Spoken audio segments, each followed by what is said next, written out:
and welcome to Climbing Consulting. Today is another solo episode, and I wanted to talk about a subject that has come up time and time again with my guests like Stephen Newton, like Tim Smeaton, like David Lancefield, all highlighting the importance of creating something or the importance of sales. It's a fundamental element of consulting. David highlighted it as one of the key differentiators between those who make and those who fail to make partner.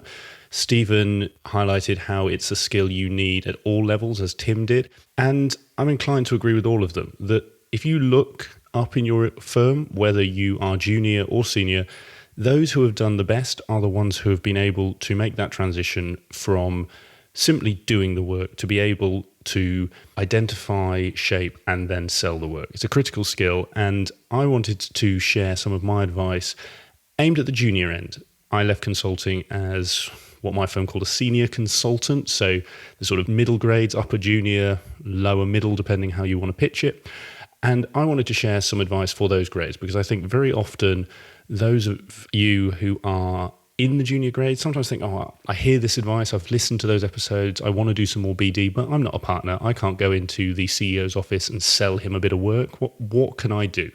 So I wanted to cover exactly that. I wanted to talk about 4 areas that you can do to help your firm with business development, with sales, and help yourself firstly give back to the firm, help it grow, which will only help you in your career, and help you be seen as someone who is good or has an aptitude for this. And trust me, it's a skill that those who are more senior than you will notice, and it will help accelerate your career. So the first one, and the first 2 are project related. So if you're sitting on a project or working on a project right now, these are 2 things you can implement straight away. The first is simply be the partner's eyes and ears. So very often a partner who is working on multiple projects might spend a day a week on your particular client. Might be more, might be less. And they have a finite amount of time, and they can only meet with so many people. They can only spend so long on the floor getting a sense of the politics, of what projects are going well, what projects are going badly. By simply being their eyes and ears, you add huge value to them, and you show that you are interested in helping grow that account and your practice, and therefore your firm. So do that. Take note of what's going on the floor. Just absorb, like I said, which projects are going well. Where is the mood music going in terms of politics, if there is some on your client? Where is it that looks like they might need some support in the future? What is it on your project that's going well or might not be going so well that potentially you and your firm can help the client with? These are all fantastic things that you can then share with the lead partner or the account manager, if it's a larger firm and it's not a partner managing the account, that they can then use to help grow that account. And having done this and had the feedback, I can assure you it is recognized and it is valued, because you are helping with that sales effort. So for those of you who are a bit less comfortable with, say, the overt side of selling, as sometimes people call it, or the sort of pitching, but want to get involved and help grow the practice and be seen to be doing something from the BD side, that's a fantastic way of doing it. Now, building on that, and again, this is something that you in your place in a project have a very unique perspective of. Now, assuming you're doing a good job, and that's obviously the critical thing, make sure you're doing a good job as the first point.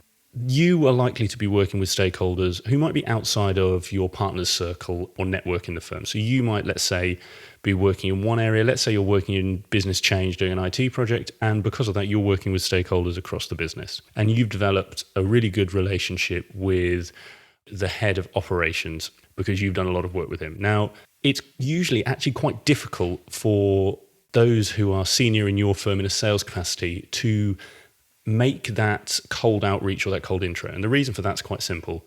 Clients are often wary of consultants because they want to sell them something. And more often than not, they're right to be wary because the consultant does want to sell them something. So a cold intro by a partner or senior person for no reason, with no value other than we should have a chat, is usually seen quite negatively by a client. So it's quite hard for your account director, let's say, to make that intro themselves. Now, this is where you can add value and really show the focus and thought you're putting into business development and sales. So let's say you've got a great relationship with the head of operations and he trusts you, he likes the work you've done and therefore your firm has done by extension. If there is an opportunity, if there's a chance for something that area is struggling with or something they may have brought up in conversation, suggest that you introduce them to the partner. So let's say a head of operations is struggling with their call center and you know that your firm have a good offering in this space. Suggest that you introduce them to the partner or relevant head of to have a conversation and share your thinking on it. What you've done there is turned a cold contact that's going to be difficult to connect with into a warm contact who is actually keen to hear from you and your senior leadership team, because you might be able to help them solve their problem. And that's much more likely to lead to a sale. And most firms, and your firm if it is good, will acknowledge that and celebrate your role in that. If they don't, then you've probably got a bigger question around the culture of your firm, and you might want to look at other firms. But I can say with confidence from firms I've worked in or firms I know of, they would 100% every time celebrate the junior person's role in bringing that person in. In fact, I know some firms that will pay a percentage of the end fee to whoever originates that business. So if you're an analyst and you were the person who originated or did whatever it was that led to that project kicking off, you would get a fee. So just to give you a bit of an example there about how some firms do it, but ultimately all firms should be giving you credit for that type of activity. So those are the on-project, if you like, approaches for how to effectively do BD at the junior level. So be the partner's eyes and ears and look, and where possible and where it does add value to the client, open new doors for the partner. The next one, and this is slightly tangential but still very similar, is actually look at your network. So this is something that David Lancefield said in our interview that he does with new partners. And I think it's equally relevant regardless of how senior or junior you are, is actually take some time, look at your university network, your LinkedIn network, and just see where people are. See where people who you might have been very close with at your last role, or you might have known really well at university, see what they're doing now and reach out to them. Suggest you have a coffee, just see what's going on.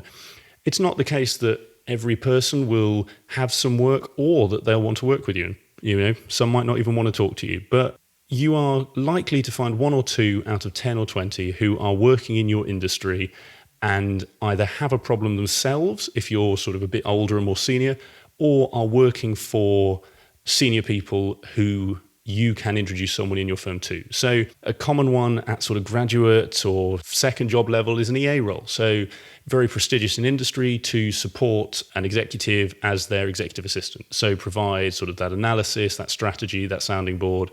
That role's often someone who's quite junior supporting someone who's very senior.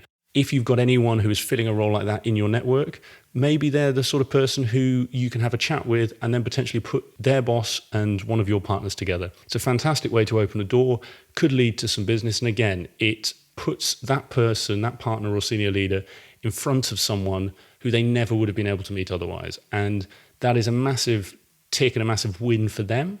And therefore, it's a massive win for you because you are seen as the person who is helping shape and grow business, and you are seen as someone who wants to grow the business. And with most, as with all things in life, I'd say, if you put out those right signals and you show that you are keen on this area, let's say you're keen on business development, you're doing it, you have an aptitude for it, you are more likely to be brought into other business development or sales work, and that cycle begins to self-perpetuate. So those are the sales side, if you like. That's the outbound.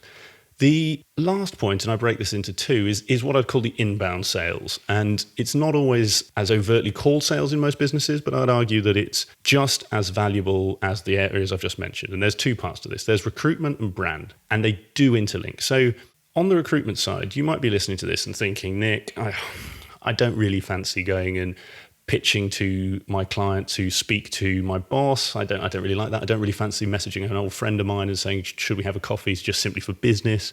And it's worth saying, if you're uncomfortable on that side of the networking, I've done another episode on networking. Highly recommend go back and give it a listen, because I talk a lot about that and how you can overcome that fear.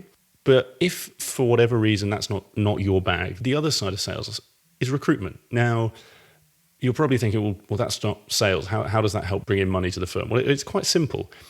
A recruitment agent will charge, let's say, 20 to 30% of someone's salary. So if they're bringing in someone at 100 grand, they'll take 30K of that. So if you can help your firm through your network, introducing people to the firm and suggesting people who might be a good fit for the firm, or just telling your work about roles that are coming up in your organization, and those lead to hires for your firm, you could save them thousands, if not hundreds of thousands of pounds. And that all then goes to bottom line profit. So that's where I say, that is a sales activity because you are avoiding cost that leads to increased revenue. Very simple.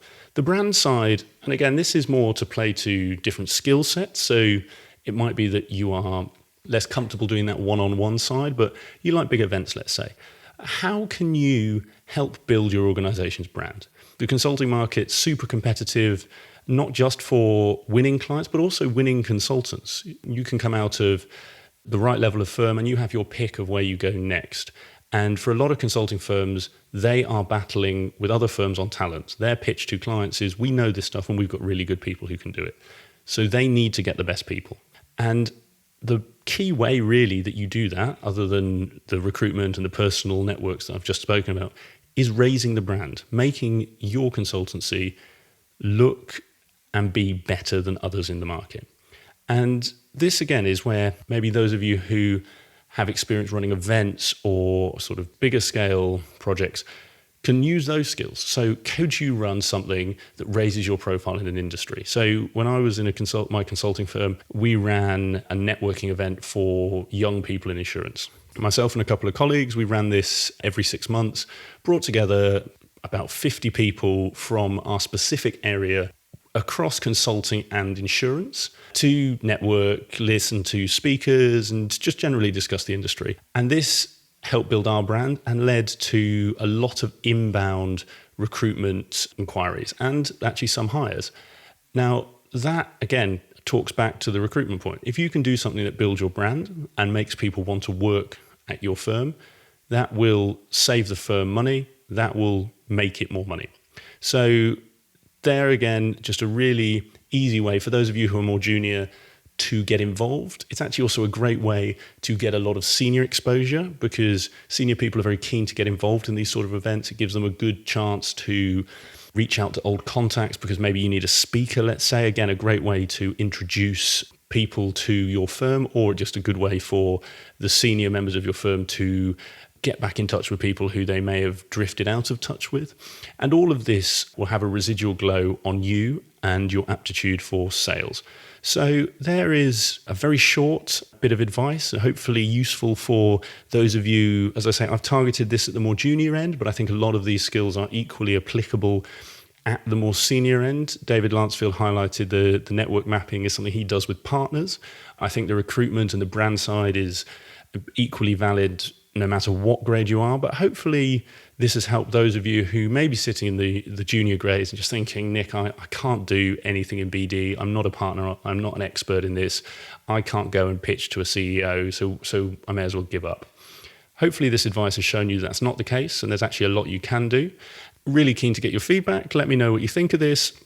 I do one of these solo episodes every few episodes just to touch on something that either someone has asked me personally as a question or something that I'm seeing a number of people ask either in messages or sort of over LinkedIn or one of the other platforms. So if there's something you want me to cover on one of these solo episodes, let me know. I'll do my best to cover it.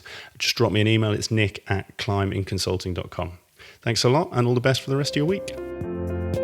I hope you enjoyed today's episode of the Climb in Consulting podcast. If you did, I would be very grateful if you could leave a review on iTunes, Stitcher, or your podcast platform of choice, whichever one you may be using. And please also share this with anyone that you think could benefit from hearing today's interview. If you want to get in touch or give me any feedback about the podcast, please feel free to drop me an email. It's nick@climbinconsulting.com, and I look forward to hearing from you.